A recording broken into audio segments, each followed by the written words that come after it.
नमस्कार मित्रों, result clear में आपका स्वागत है। मित्रों, हम लोग देख रहे थे सीटेट जुलाई 2024 के लिए कक्षा 6 का सामाजिक एवं राजनीतिक जीवन।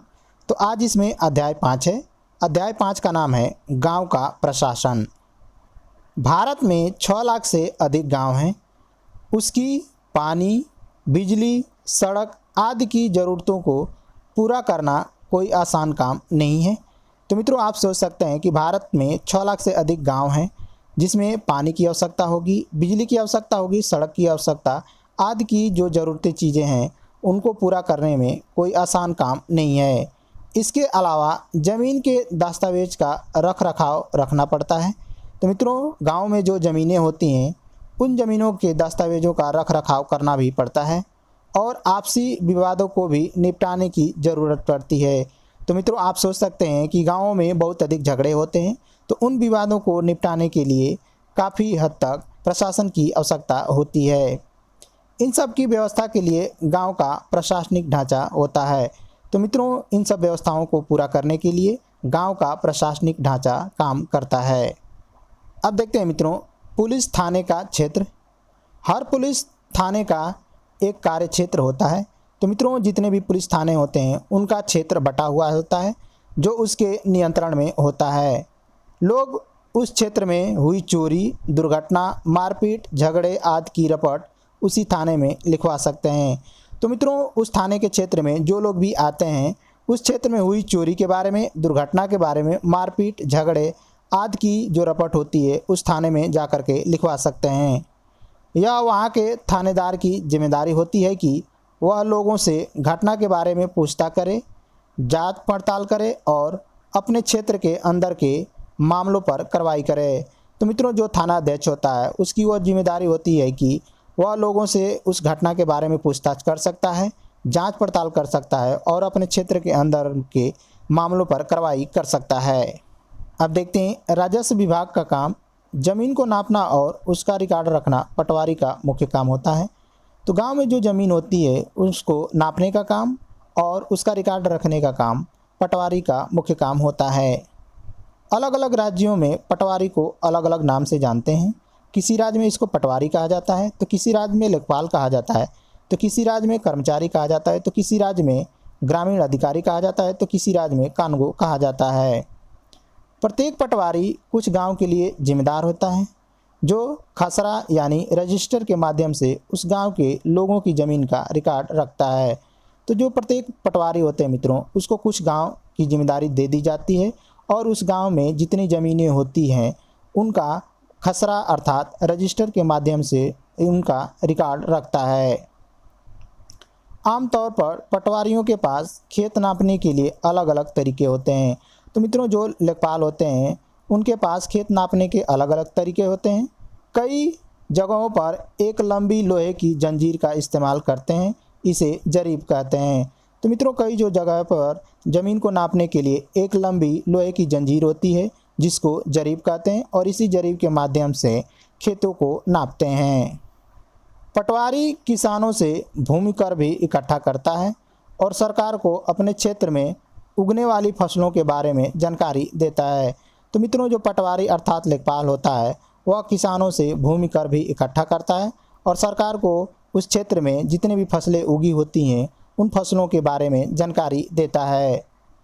यह काम वह अपने रिकॉर्डों के आधार पर करता है, इसलिए ज़रूरी है कि वह अपने रिकॉर्ड को समय समय पर दुरुस्त करते रहे। तो मित्रों, जो यह काम होता है वह अपने रिकॉर्डों के आधार पर करता है और इसलिए ज़रूरी होता है मित्रों कि कभी कभार क्या होते हैं कि फसल की पैदावार नहीं होती है, तो कभी फसलों में आग लग जाती है, इसलिए वह रिकॉर्ड को अपने समय समय पर दुरुस्त करता रहता है। किसान कई बार फसल बदल देते हैं, कुछ और उगाने लगते हैं या कोई कहीं कुआं खोद लेता है। इन सब का हिसाब रखना सरकार के राजस्व विभाग का काम है। इस विभाग के वरिष्ठ लोग इस काम का निरीक्षण करते हैं। तो मित्रों, कभी कभार ये होता है कि किसान कई बार फसल बदल देता है, कुछ और उगाने लगता है या कोई कहीं कुआं भी खोद देता है। इन सब का हिसाब रखना सरकार के राजस्व विभाग का काम है और इस विभाग के वरिष्ठ लोग इस काम का निरीक्षण आकर के करते हैं। किसानों को अक्सर अपने खेत के नक्शे और रिकॉर्ड की ज़रूरत पड़ती है। इसके लिए उनको कुछ शुल्क देना पड़ता है। किसानों को इसकी नकल पाने का अधिकार है। तो मित्रों, जो किसान होता है उसको अक्सर अपने खेत के नक्शे और रिकॉर्ड की ज़रूरत पड़ती है, तो वह एसडीएम कोर्ट में अर्थात तहसील में जा कर के मित्रों कुछ शुल्क दे करके अपना खेत के नक्शे का नकल प्राप्त कर सकता है। हालांकि कई बार उनको ये रिकॉर्ड आसानी से नहीं मिलते हैं।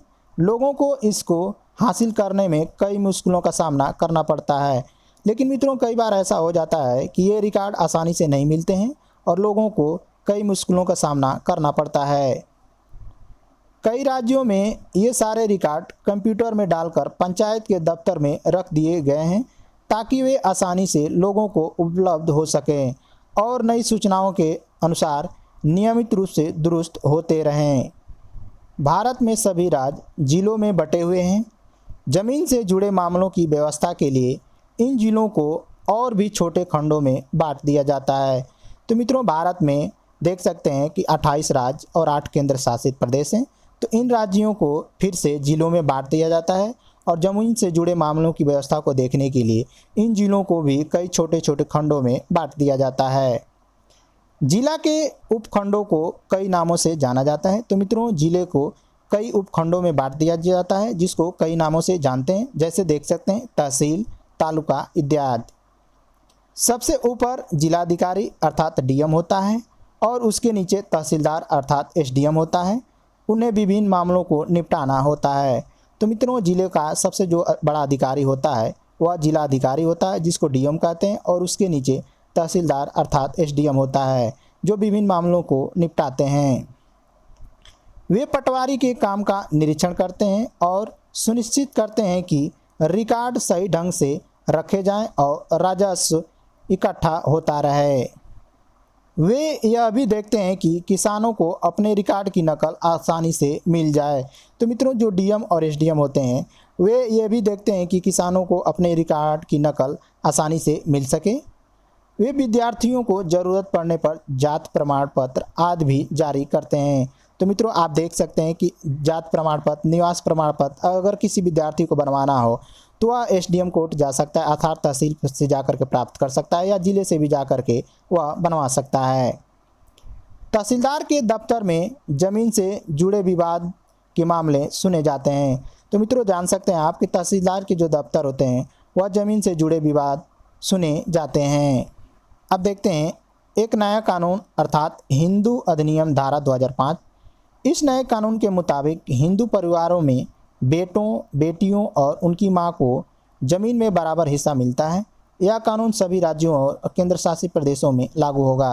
तो मित्रों, हिंदू अधिनियम धारा 2005 से पहले पिता की मृत्यु हो जाने के बाद मां के नाम से ज़मीन नहीं चढ़ाई जाती थी या बेटियों को ज़मीन में हिस्सेदार नहीं बनाया जाता था। लेकिन हिंदू अधिनियम धारा 2005 के नियम बन जाने से जैसे ही पिता की मृत्यु होगी तो उसमें बेटियों और उनकी मां को ज़मीन में बराबर हिस्सा मिलेगा।